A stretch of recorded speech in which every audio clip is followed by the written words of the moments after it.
दोस्तों, मैंने प्रेजेंटेशन से रिलेटेड एक वीडियो पहले ही बनाया हुआ है। यह वीडियो भी प्रेजेंटेशन किस प्रकार बनाएं फ़ोन में, जो पावर पॉइंट का एप्लीकेशन होता है उसके थ्रू, इससे रिलेटेड मैं ये वीडियो बना रहा हूँ। और मेरा जो पुराना वाला वीडियो है उसका लिंक मैं इस वीडियो के डिस्क्रिप्शन बॉक्स में दे दूँगा, ठीक है? तो आप जाके वहाँ से चेक कर सकते हैं। तो चलिए शुरू करते हैं। इसमें सबसे पहले अपने पास तो ये पावर पॉइंट का एप्लीकेशन होना चाहिए, ठीक है? और ये पावर पॉइंट का एप्लीकेशन आपको प्ले स्टोर पे यहाँ सर्च करेंगे कि पावर पॉइंट, तो माइक्रोसॉफ्ट कॉरपोरेशन नीचे लिखा हुआ आएगा, तो वही एप्लीकेशन डाउनलोड करना है। ये कुछ इस प्रकार से दिखेगा, ठीक है? तो फिर उसके बाद इसी में अगर आप फिर बनाने की प्रोसेस शुरू करते हैं तो फिर यहाँ प्लस सिंबल सेलेक्ट करेंगे। और फिर उसके बाद अपने पास इतने ऑप्शन है, जैसे मेडिसन है, एटलस है, ठीक है, गैलरी, फिर वुड टाइप है, ठीक।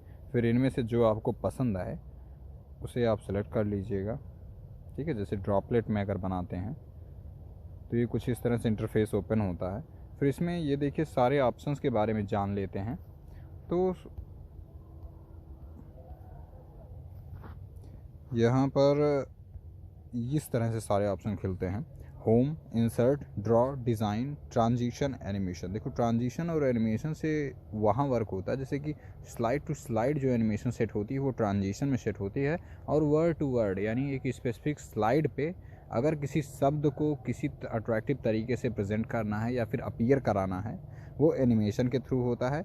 फिर ये जो स्लाइड शो का ऑप्शन है, इससे आप अपनी स्लाइड को जो फ्रॉम बिगिनिंग है उसे कर सकते हैं, यानी जो एकदम शुरू से स्लाइड प्ले होगी, फ्रॉम करंट स्लाइड, यानी आपने जो पहली स्लाइड पे मतलब करंट स्लाइड, जो इस समय स्लाइड खुली हुई तीसरी चौथी जो भी है, उसे जिस तरह से आप देखना, मतलब उस पर आपने एनिमेशन सेट कर रखा है, फिर आप देखना चाहते हैं कि किस तरह से रन करता है, तो फ्रॉम करंट स्लाइड प्ले करते हैं। नीचे तो देखते हैं व्यू वगैरह का ज़्यादा यूज़ नहीं किया जाता, ठीक है। फिर व्यू रिव्यू पर एक तरह से वही सेम ही बात है, इसमें बस मार्क वगैरह करने का ऑप्शन आ जाता है।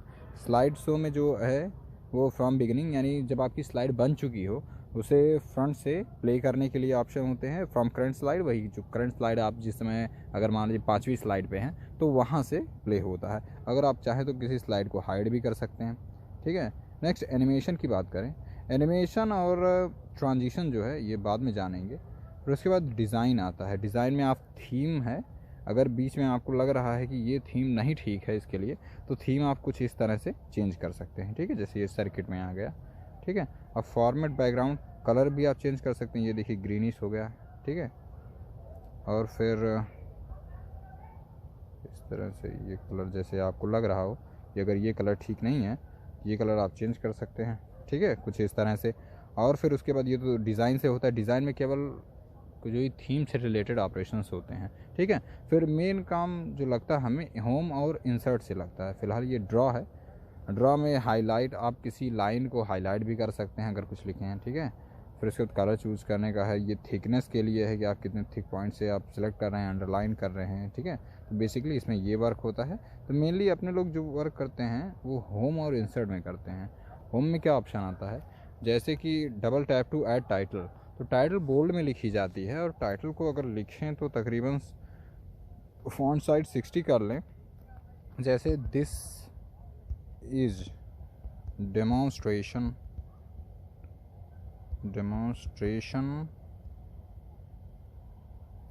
ठीक है। तो फिर यहाँ पे लिख देते हैं विथ, ठीक है, इस तरह से दिस इज डेमोन्स्ट्रेशन। और फिर इस तरह से लिखे हुए हैं। अब जैसे हमें इस वर्ड को बोल्ड करना है तो इस तरह से बोल्ड कर लेते हैं। फिर इससे ये इटैलिक का ऑप्शन आता है, यानी थोड़ा तिरछा हो जाएगा, इससे हम अंडरलाइन कर सकते हैं, ठीक है। ये 3 ऑप्शन से हुए, ठीक। फिर ये जो है किसी स्पेसिफिक कलर में ले जाएगा, जैसे ये ये ब्लू कलर में हो गया, ठीक है। इसी तरह से ऐसे ग्रीनिश कलर में। ध्यान देंगे कि बैकग्राउंड कलर जो है वो आपके फ़ॉन्ट कलर से सेम ना हो, क्योंकि जब ये प्रोजेक्टर पर प्ले होता है तो बड़ा ही ऑकवर्ड लगता है। और पीछे जो आप बैकग्राउंड में कलर्स लगाते हैं, ये कलर्स मुझे जहाँ तक लगता है अगर सॉलिड कलर्स हों तो ज़्यादा अच्छा है। अगर आप कोई पिक्चर वगैरह लगाते हैं तो उसे डार्क या फिर ब्लर्ड पिक्चर लगाइए, ठीक है। और सॉलिड कलर में लाइट कलर यूज़ करना चाहिए, जैसे कि ये जो हल्के में, जैसे कि ये अगर मैं इसको चेंज करता हूँ डिज़ाइन, फॉर्मेट बैकग्राउंड, अब इसका मैं इस तरह से हल्का वाइटिश कर दूं। अब देखिए कितना दिस इज़ डेमोन्स्ट्रेशन कितने अच्छे से दिखाई दे रहा है, ठीक है। इस तरह से अगर आप सॉलिड कलर भी यूज़ करें, काफ़ी लाइट कलर बैकग्राउंड में यूज़ करना चाहिए। और जो ये वर्ड होते हैं जैसे दिस इज़ डेमोन्स्ट्रेशन जो लिखा गया है, इसे अगर मैं किसी हल्के कलर से कर देता हूँ तो गड़बड़ व्यू मिलेगा, ठीक है। उसी तरह से इसे लाइट कलर्स में नहीं करना है, जैसे कि ये इस तरह से हो जाए, अगर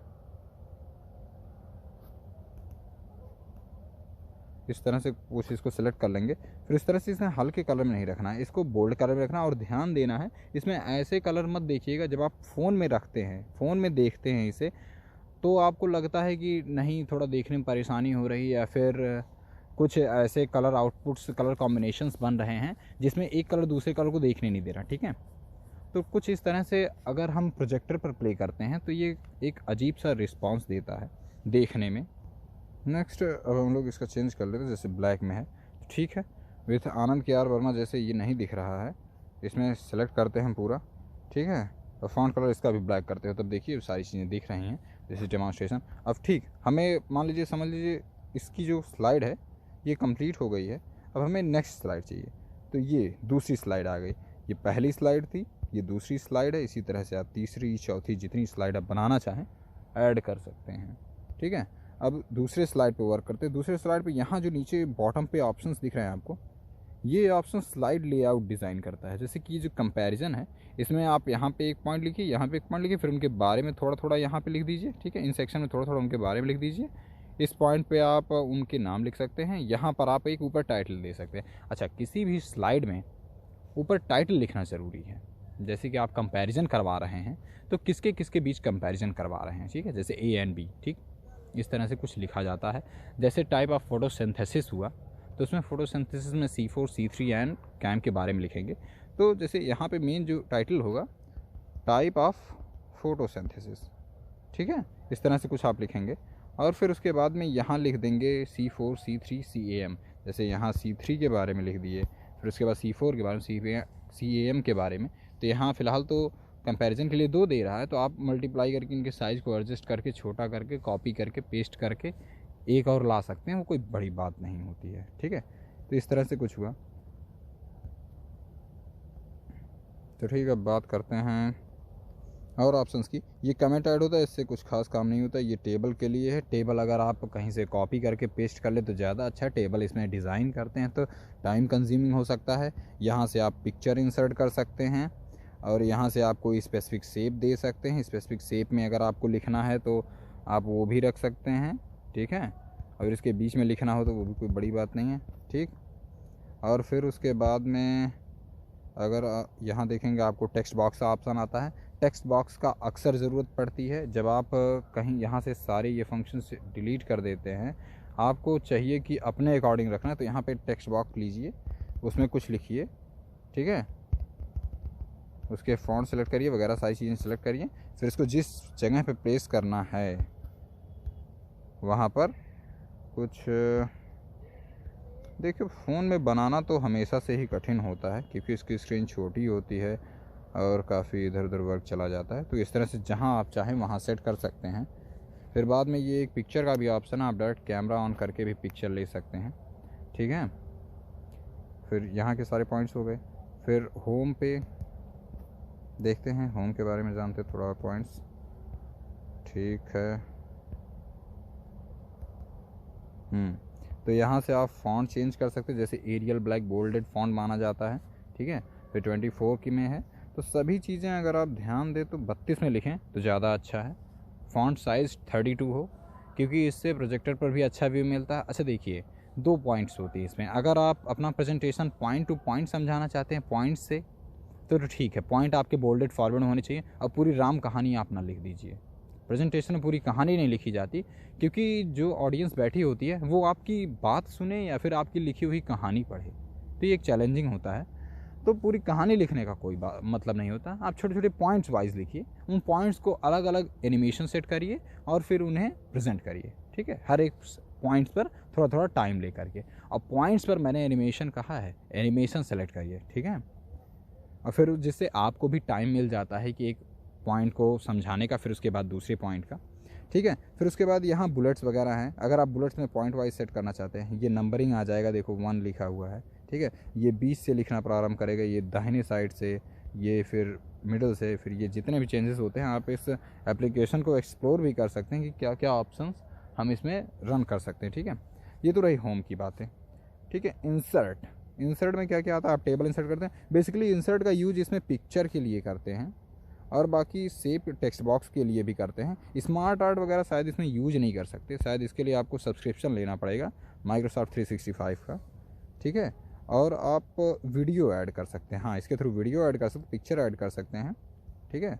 ऑडियो भी ऐड कर सकते हैं, लेकिन ऑडियो ना ही ऐड करें, क्योंकि जब प्रेजेंटेशन का हम वीडियो फॉर्मेट कन्वर्ट करते हैं, देखो प्रेजेंटेशन एक होता है कि अच्छा माइक्रोसॉफ्ट ऑफिस में जो कंप्यूटर वाला होता है उसमें आप प्रेजेंटेशन को वीडियो फॉर्मेट में भी कन्वर्ट कर सकते हैं, तो उसमें ऑडियो वगैरह सेट किया जाता है कि स्पेसिफिक टाइमिंग पे वो हाई क्लास एडिटिंग में जाती है, जिसमें आप थीम्स भी एडिशनल सर्च करके सेलेक्ट करते हैं। हालांकि माइक्रोसॉफ्ट ऑफिस 2019 में ये बहुत ही वास्ट फंक्शंस हैं, 2016 वाले में भी, लेकिन जहाँ पे माइक्रोसॉफ्ट ऑफिस 2009 है उसमें उतने फंक्शन नहीं हैं। अभी जैसे आप 2019 में एडिटिंग कर रहे हैं माइक्रोसॉफ्ट ऑफिस के पावर पॉइंट में डिज़ाइन कर रहे हैं, तो फिर उसके बाद अगर आप जाके 2006 वाले में प्ले करें या फिर 2003 वाले में प्ले करें तो पता चला उसमें वो ऑप्शन है ही नहीं, तो वो चीज़ रन नहीं करती। ऐसा मेरे साथ बहुत बार हुआ है, मैंने 2019 में जो एनिमेशन ऐड किए वो एनिमेशन फिर वहाँ मेन स्क्रीन पर प्ले ही नहीं होते, क्योंकि वहाँ 2006 का है। तो ये प्रॉब्लम देखने को मिलती है। तो कोई एडवांस टाइप का टर्म ना यूज़ करें उसमें, ताकि वो प्ले ना हो, ठीक है। तो इस तरह से ना करें, ठीक। अब जो ट्रांजिशन की बात आती है, ट्रांजिशन जैसा मैंने कहा स्लाइड टू स्लाइड होता है, जैसे इसमें मॉर्फ नहीं सेट होता, जैसे रैंडम सेट कर दिए, ठीक है। फिर ऐसे राइट क्लिक स्लाइड करेंगे तो ट्रांजिशन इफेक्ट दूसरे में जैसे कर्टेन वगैरह सेलेक्ट कर लिए। फिर अब देखो ये प्ले कैसे होता है, जैसे मैंने करंट स्लाइड का बताया था आपको, स्लाइड्स हो और करंट स्लाइड का मुझे देखना है, ठीक है। तो फॉर करंट स्लाइड ये कुछ इस तरह से एक इफेक्ट चला ट्रांजिशन का। फिर ये देखो कर्टेन फॉर्मेट में ओपन हो रहा है, ये देखने में भी अट्रैक्टिव लगता है, लेकिन शायद ये 2006 वाले में नहीं है, तो उसमें ये इफ़ेक्ट देखने को नहीं मिलता, ठीक है। दूसरी डेमोन्स्ट्रेशन कुछ इस तरह से ये बनता है, वीडियो काफ़ी लंबी हो जाएगी। खैर इसी तरह के सारे ऑप्शंस हैं, आप उसमें इमेज ला सकते हैं, उसे क्रॉप कर सकते हैं, बहुत सारे ऑप्शन होते हैं। अगर आप कंप्यूटर में बनाते हैं तो आपको सारे ऑप्शन देखने को मिलते हैं, फ़ोन में काफ़ी लिमिटेड ऑप्शन है, या फिर जो ऑप्शन हैं भी उन पे या तो आप सब्सक्रिप्शन लीजिए तब जाके वो रन करेंगे। हालांकि इतना तामझाम करने की ज़रूरत नहीं है, आप सिंपल प्रेजेंटेशन बनाइए, प्रेजेंटेशन में आपको जो टॉपिक बोलना है उन पे क्लियर रहिए, और फिर उसके बाद में अगर आप उनमें एनिमेशन सेट कर दें वो लाइन टू लाइन, तो आपको समझाने में भी आसानी होती है, सामने जो ऑडियंस बैठी है उसे समझने में भी आसानी होती है। पूरी ढेर सारी कहानी लिखने की ज़रूरत नहीं होती है, क्योंकि वहाँ कोई कहानी पढ़ता नहीं है, ठीक है। आप अगर डेटा देते हैं अपनी बात के समर्थन के लिए तो ठीक है, डेटा को अच्छे से एक्सप्लेन करना भी है आपको, ठीक है। अगर कोई चित्र देते हैं, मेरे हिसाब से पिक्चर बेस्ट प्रेजेंटेशन का मीडियम हो सकता है, उसमें आपको भी ज़्यादा मेहनत नहीं करनी है, आपको बस इंटरनेट पे जा करके कॉपी करना है और वहाँ ले जाके पेस्ट करना है, फिर उस पिक्चर के बारे में अच्छे से पढ़ना है ताकि आप ऑडियंस के सामने एक्सप्लेन कर सकें। तो ठीक है, आज के लिए बस इतना ही, धन्यवाद।